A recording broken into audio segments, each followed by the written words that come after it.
সকলোকে ৰঙালী বিহুৰ শুভেচ্ছা জনালোঁ আৰু এটা নতুন ৰেচিপি আপোনালোকৰ আগত আগবঢ়ালোঁ।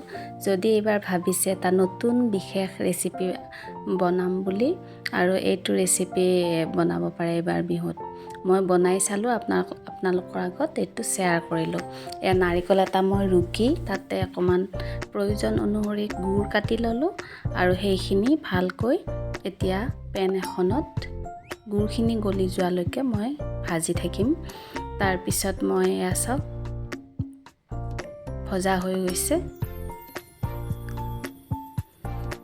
এই গুড়খিনি নমাই থলোঁ। এইবাৰ আপোনালোকে বাৰু কি বনালে? ৰঙালী বিহুত বাৰু মাঘ বিহুৰ নিচিনাকৈ বহুত বেছি নবনালেও চবেই বাৰু একো নবনোৱাকৈ নাথাকে, নতুন ৰেচিপি ট্ৰাই কৰিবলৈ চাই চবে। এয়া চাওক এখন পেনত মই এয়া আমুল তাজা গাখীৰ আধা লিটাৰ গৰম কৰিছোঁ। 1 লিটাৰৰ পেকেটত মই আধাখিনি তাৰে দি দিছোঁ আৰু এনেও আমুল তাজা গাখীৰটো গোটা হয়, ডাঠ, আৰু তাতে মই পানী মিক্স কৰা নাই। ইফালে মই ভাত খোৱা চাউল 3 কাপ গাখীৰেদি মাৰি ল'ম। ৰুটি বেলিবৰ কাৰণে যিমান টাইটকৈ আমি আটাটো মাৰোঁ সিমানখিনি টাইটকৈ মাৰিম। আৰু এই পিঠাগুড়িটো মই যিদিনাখন খুন্দিছোঁ তাৰ সেইদিনাখনেই মই মাৰিছোঁ। শুকান পিঠাগুড়ি হ'লে অকণমান বেছি গাখীৰ লাগিব আৰু যিদিনাখন খুন্দা যায় সেইদিনাখন লগে লগে মাৰিলে সেইটো বহুত বেছি গাখীৰ নালাগে। এয়া মোৰ অকণমান ৰৈয়ে গ'ল আধা কাপ গাখীৰত।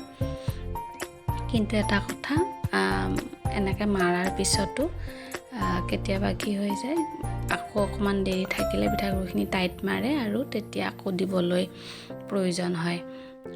মোৰ অকণমান পিঠাগুড়ি ঢিলা হৈছিলে, মই আৰু 2 চামুচমান দিলোঁ আৰু এতিয়া গোল গোল শ্বেপ কৰি মই তাতে ভাজি লোৱা নাৰিকলখিনি ভৰাই দিম পুৰ হিচাপে কেঁচা পিঠাগুড়িখিনিত।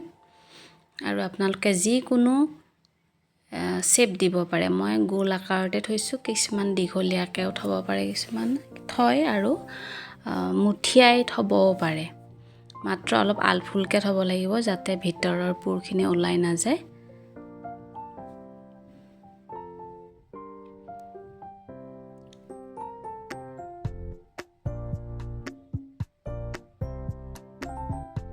এয়া চাওক সুতুলি পিঠাটো এনেকৈ বহুতে ভিতৰত ভৰাই কিন্তু সুতুলিটোৰ নিচিনা আকাৰ কৰে, মই কৰা নাই। এইটো কিন্তু সুতুলিৰ নিচিনাকৈ আকাৰ কৰি ল'ব পাৰে, কিন্তু মই গোল আকাৰতে থ'লোঁ। মলাই যেনেকৈ মলাই মিঠাই বনাই ঠিক তেনেকৈ মই বনাম বুলি ভাবিছোঁ। আৰু এয়া পিঠাগুড়িখিনি মোৰ অলপ শুকাই গৈছিলে, মই আকৌ অকণমান গাখীৰ দি অকণমান ঢিলা কৰি ল'লোঁ, কাৰণ টাইট কৰি ল'লে এনেকৈ ফাটি যায়। মোৰ এটা ফাটি গৈছে। এয়া ইফালে যে গাখীৰখিনি উতলাই থৈছিলোঁ তাতে মই আৰু অকণমান মিঠাই মেড যিটো গাখীৰ সেইখিনি দি অকণমান গাখীৰটো ডাঠ কৰি ল'ম। আৰু গাখীৰটো অকণমান গোটা হৈ গ'লে এই পিঠাটো খাবলৈ ভাল লাগে। উতলি থকা গাখীৰখিনিত মই এই পিঠাগুড়িৰ বলকেইটা দি দিলোঁ। গেছটো কম কৰি লৈছোঁ। প্ৰথমতে খুব আলফুলকৈ লৰাব লাগিব আৰু যেতিয়া উতল আহে পিঠাখিনি সিজিবলৈ ধৰে তেতিয়া ভালকৈ লৰাব পাৰি।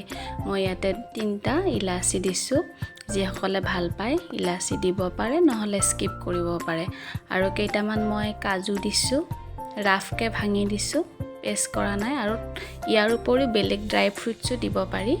মোৰ হাতত এতিয়া মানে কাজুৱে আছিলে, সেইকাৰণে কাজুৱে দি দিলোঁ।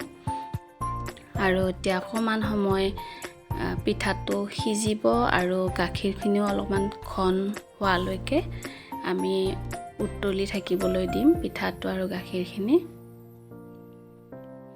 মোৰ এখন পিঠা ভাঙিছে।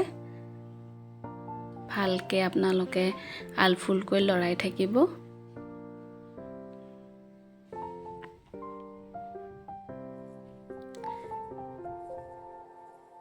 বিহুত বাৰু প্ৰত্যেকবাৰে একে বনোৱাতকৈ এখন বেলেগ ৰেচিপি কৰি ঘৰৰ মানুহক খুৱাবলৈ চবৰে ইচ্ছা যায় আৰু মই এবাৰ এইটো ট্ৰাই কৰিছোঁ নতুন পিঠা পিঠাখনৰ নাম কিন্তু মই এনেই ভাবি ক্ষীৰ পিঠা বুলিয়ে কৈছোঁ আপোনালোকে যদি বনাইছে আগতে তেতিয়াহ'লে কি পিঠা বুলি কয় ক'বচোন এয়া মই লগে লগে কেশৰ অকণমান দি দিলোঁ কালাৰটো ভালকৈ আহিবৰ কাৰণে আৰু এয়া চাওকচোন ডাঠ হৈ গৈছে গাখীৰখিনি আৰু পিঠাটো ধুনীয়াকৈ সিজি গৈছে এতিয়া মই নমাই দিম আৰু চাওক দেখিবলৈ ইমান ধুনীয়া হৈছে খাবলৈ খুব টেষ্টি হৈছিলে আৰু সেইকাৰণে মই আপোনালোকৰ আগত শ্বেয়াৰ কৰিলোঁ ৰেচিপিটো এইবাৰ বিহুত বনাই চাব যিসকলে নতুন ৰেচিপি বনাম বুলি ভাবিছে আৰু খাই ভাল পালে কমেণ্ট কৰিব আৰু যিসকল নতুন সেইসকলে মোৰ চেনেলটো ছাবস্ক্ৰাইব কৰিব তেতিয়াহ'লে আৰু নতুন ৰেচিপি বনাবলৈ মই সাহস পাম ধন্যবাদ